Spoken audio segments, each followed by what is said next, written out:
Welcome to Rebuilding the Republic, conversations about America's future, here at the New York State Writers Institute at the University at Albany. I'm Mark Koplik, Assistant Director. We'll be speaking throughout the spring with major thinkers about urgent issues facing the nation. Today, we'll be talking about food and how fundamental it is to pretty much everything.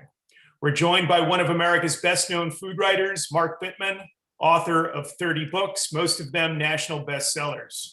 Mark visited us in Albany in 2015 when he spoke to a packed audience in Page Hall.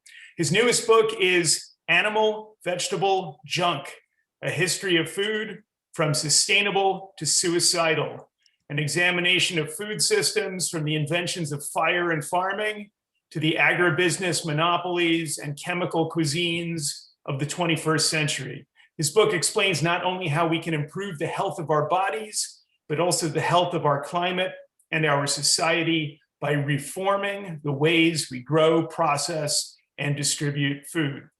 Bittman wrote about food for the New York Times for more than 30 years, serving as food columnist, lead food writer for the magazine, and the nation's first food-focused op-ed columnist for a major news publication.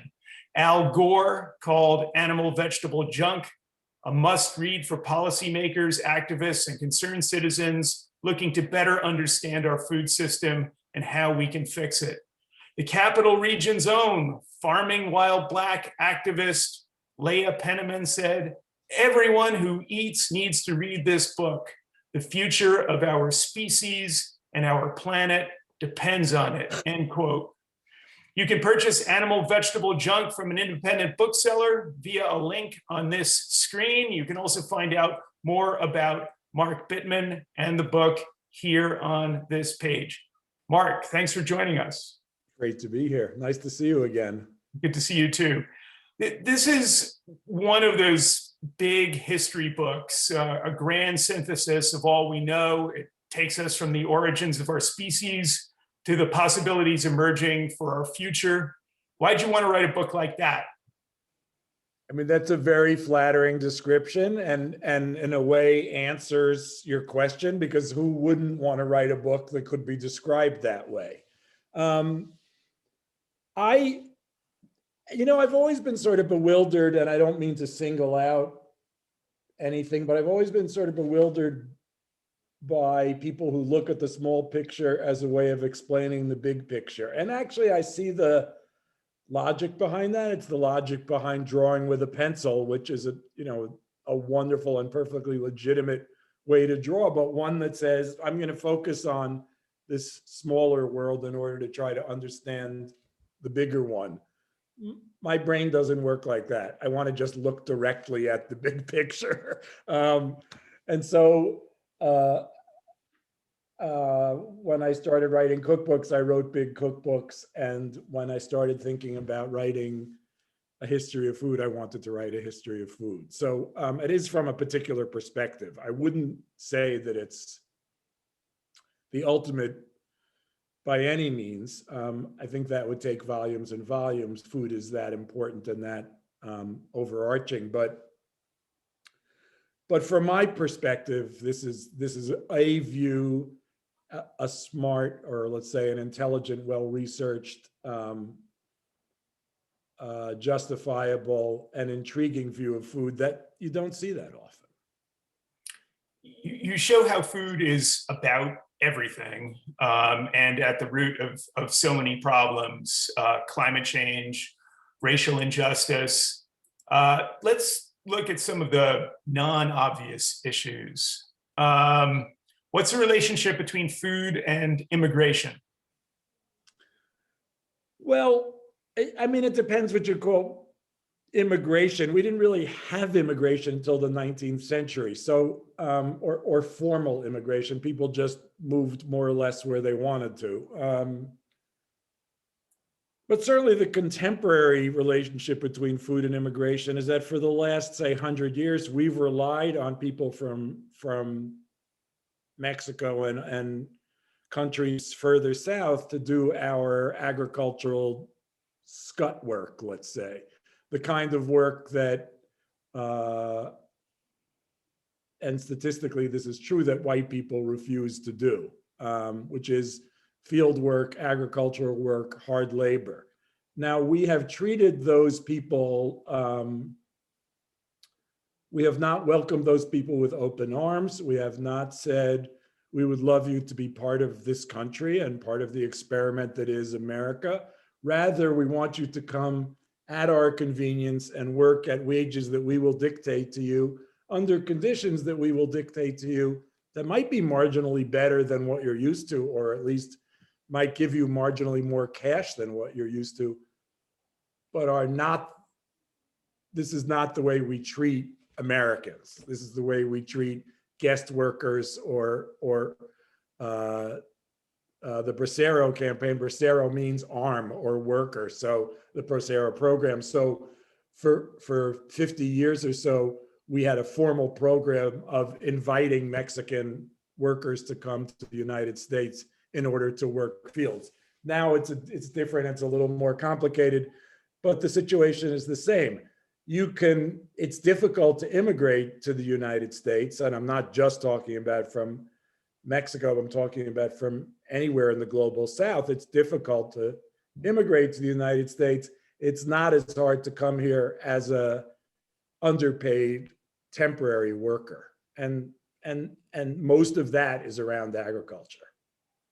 And you also bring up the link between climate change and agriculture, and what drives that kind of immigration.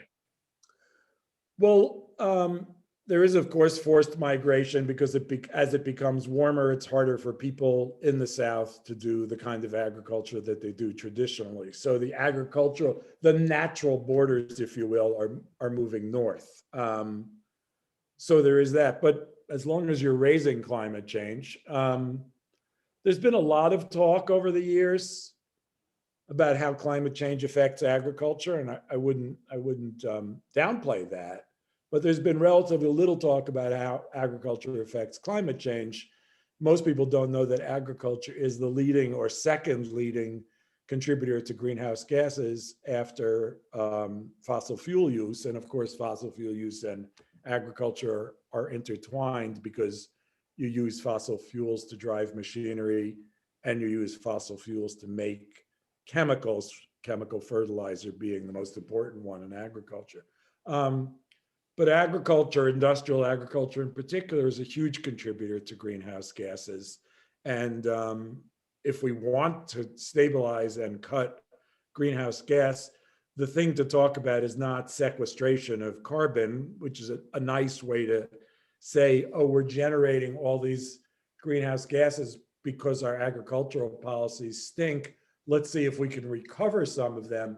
The idea should be to generate fewer in the first place. And that's going to require a smarter kind of agriculture. So let's take another non-obvious connection: food and sexual harassment. Well, that's largely, I mean, it's interesting. That's a racism question too. It is a gender question, but it's also a race question. The single biggest culprit there is when in the New Deal era, when all these laws were passed about governing workplaces, how to negotiate unions, minimum wage for the first time, time and a half for overtime, et cetera, the two kinds of workers, pardon me, in fact, it goes back to the immigration question as well. The two kinds of workers that were excluded from many of these laws were agricultural workers and tipped workers. Now, tipped workers at the time meant two kinds of workers, or three: domestic servants, railroad porters, and servers in restaurants, which was a minor thing at the time, but was included. Note that those are often jobs that are taken by people of color. The railroad workers union, the porters union, was almost entirely Black men.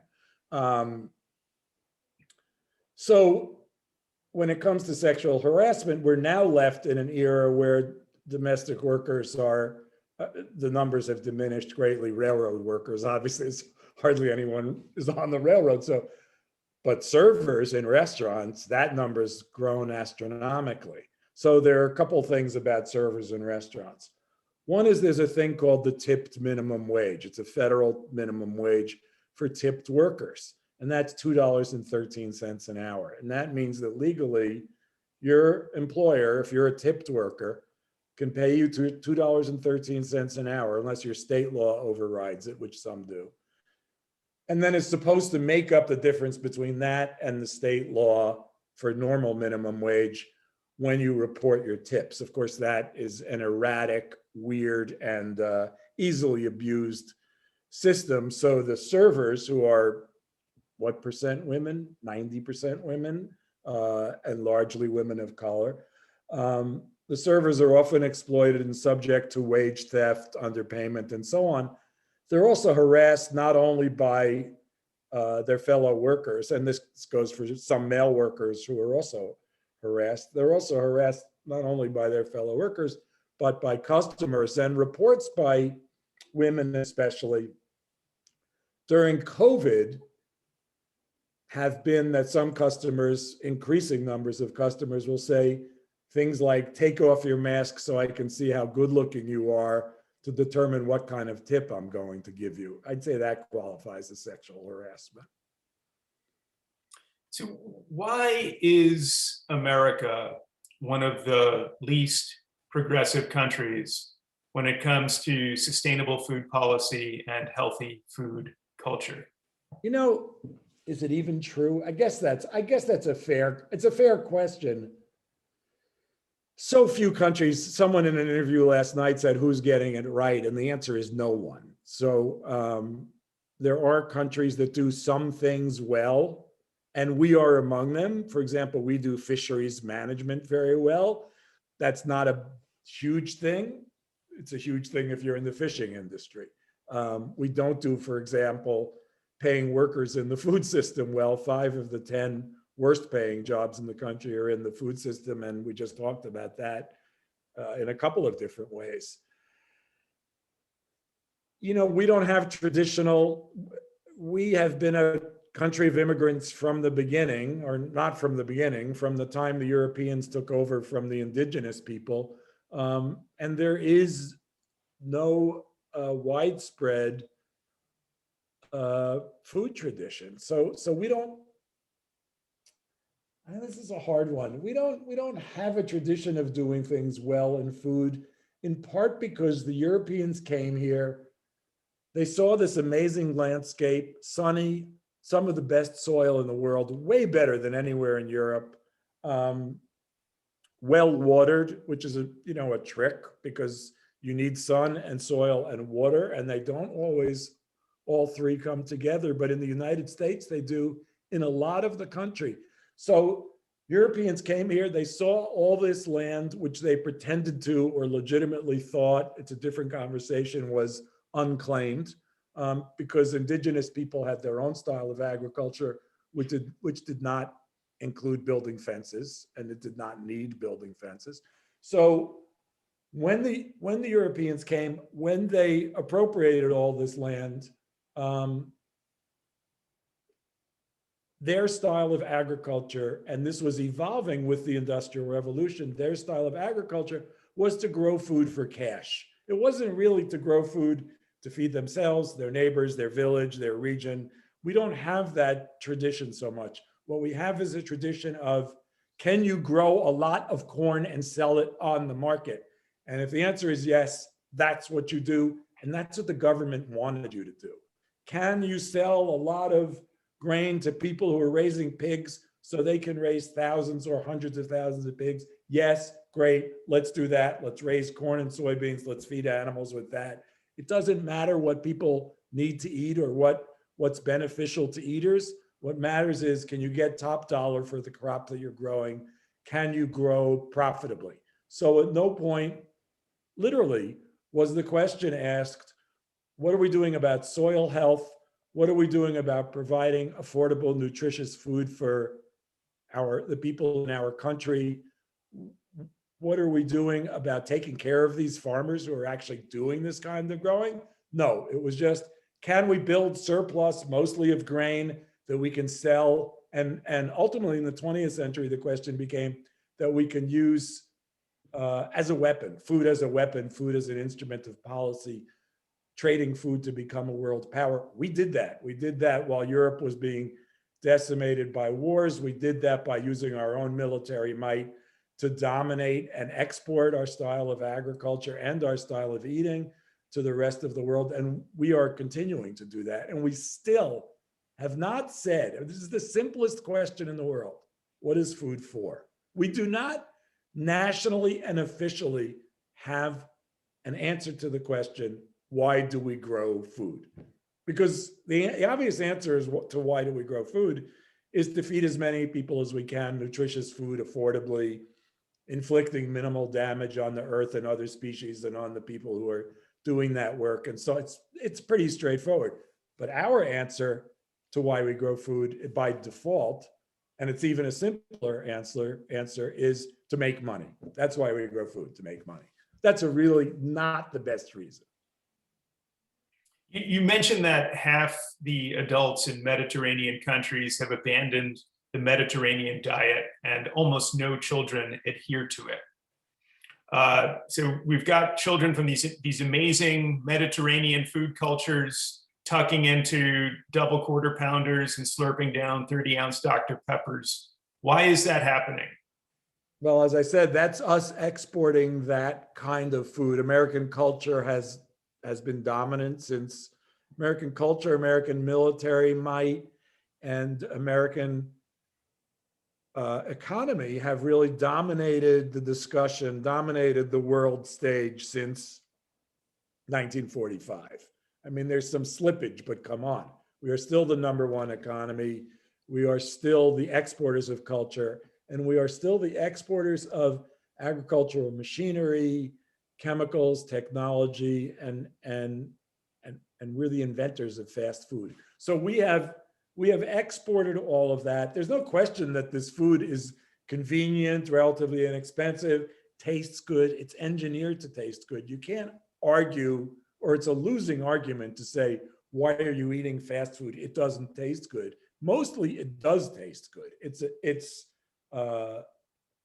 adopted flavors from all over the world. It's scientifically engineered to taste good and even be as close to addictive as can be. It's convenient, it's hip.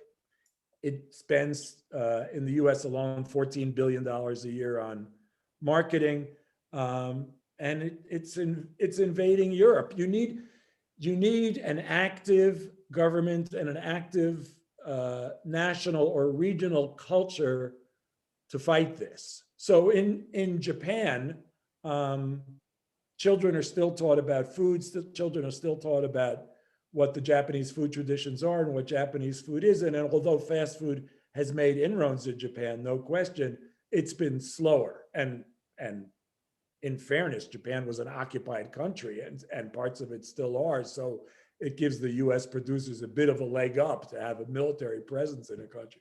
So we have been actively, not we, but multinational corporations, most of which originated in the United States, have been actively pushing this kind of agriculture and this kind of food all over the world for the last, say, 70, 75 years, but really intensely for the last 40 or 50. And it's no wonder that local food traditions are being destroyed. What kind of message would we need to get to kids in order to persuade them to make the choices we would like them to make? Well, persuade is not, I don't think persuade is the right word here. I think teach is the right word. I mean, I don't mean to be argumentative, but we don't have any restrictions, or to be completely 100% truthful, we barely have any restrictions on the ways in which junk food, fast food, soda, etc. marketers can attack, and I think that is the right word, the minds of children and their parents too. But children especially literally do not know the difference between truth and lies. I know that half of Americans believe in angels, and we can get into that some other time, but most children believe in Santa Claus. It's not like they think it's a game. They think the tooth fairy is coming and taking the tooth and leaving them $1 or whatever. Children don't know the difference between truth and falsehood.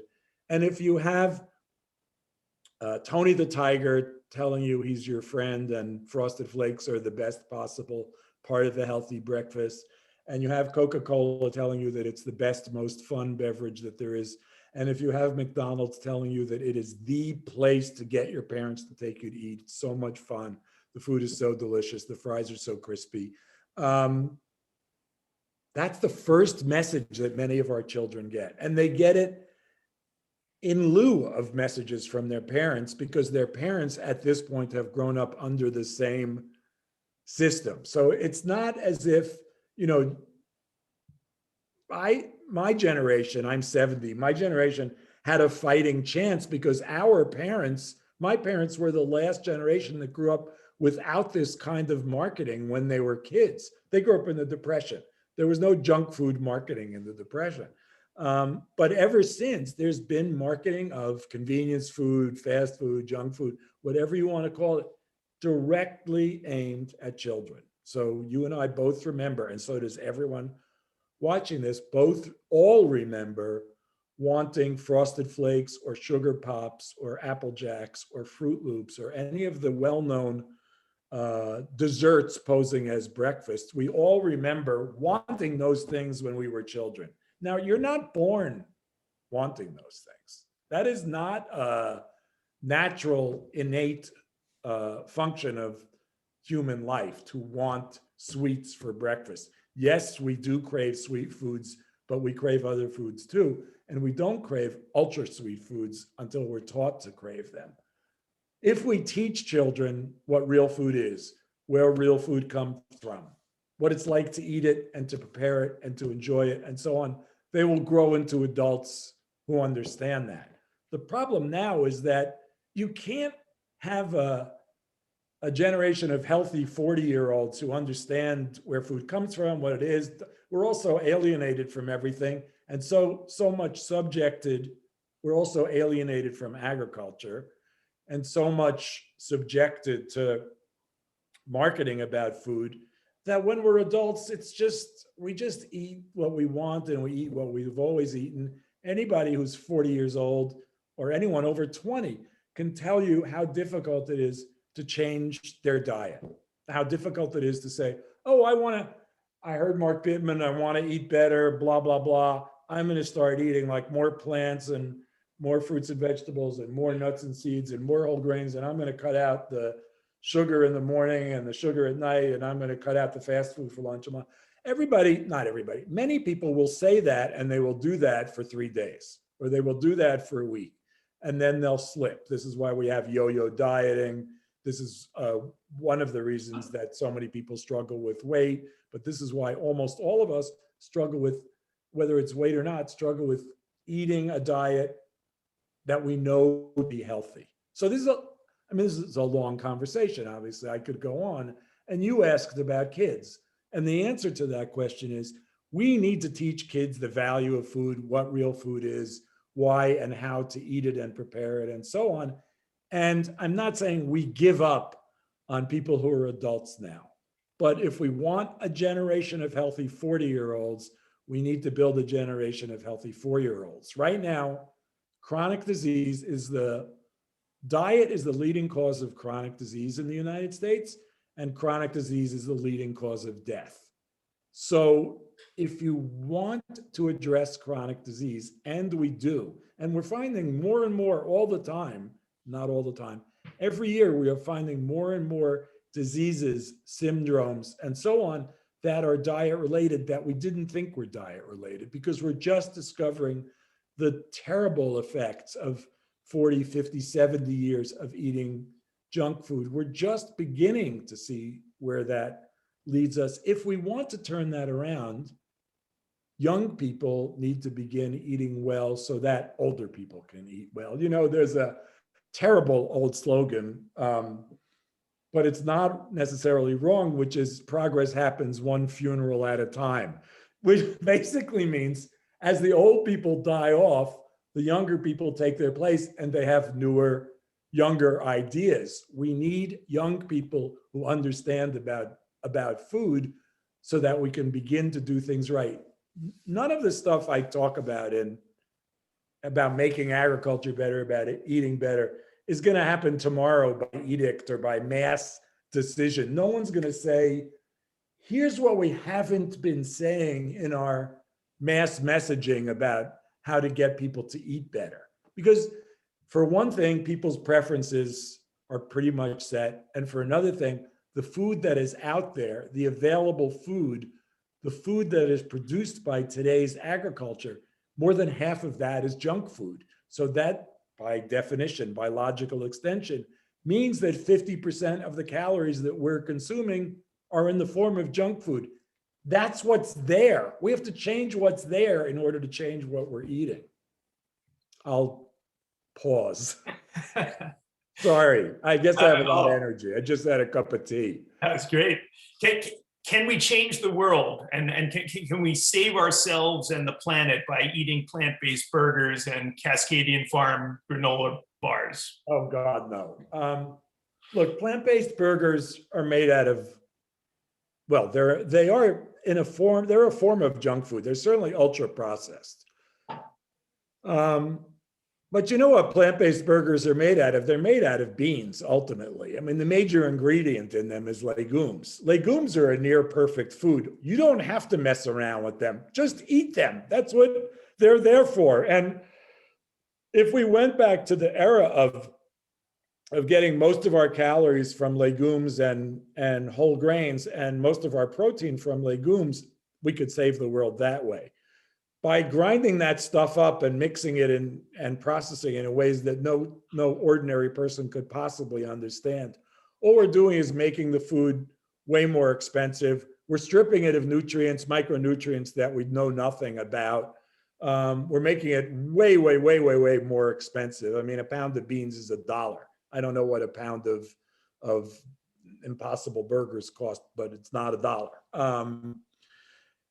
Not only is a pound of beans $1, it's like 8 servings. So yeah, take it from there. No, technology, I'm not anti-technology. I was going to say technology is not going to save us. Technology will have a role in saving us, but not in the form of fake meat.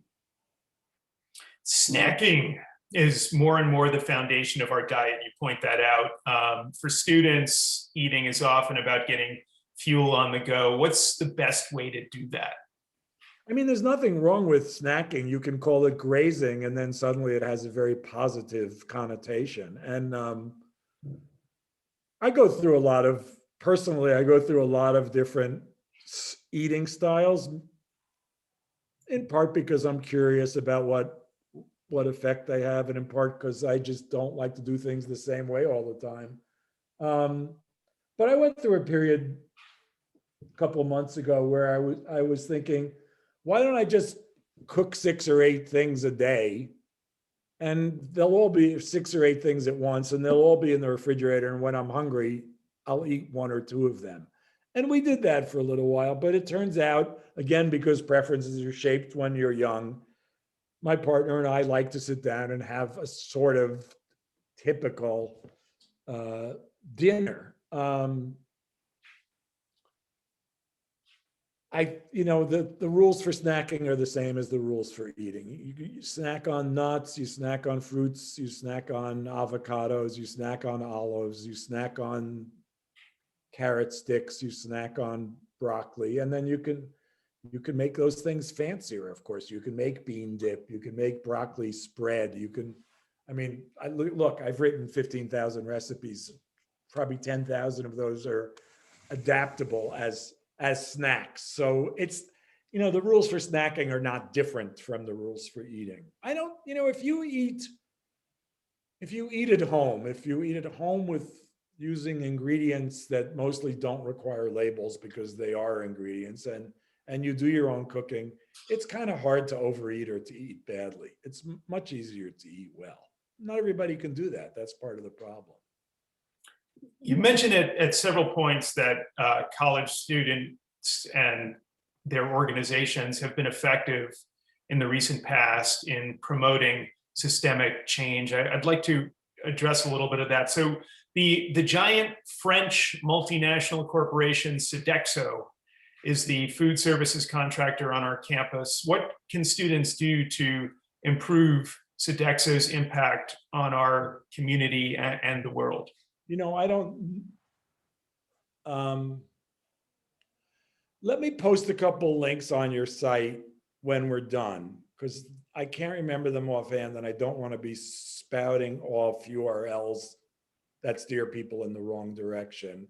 Real Food Challenge maybe, but let me do a couple links to organizations that work with college students, university students, on improving food on campus.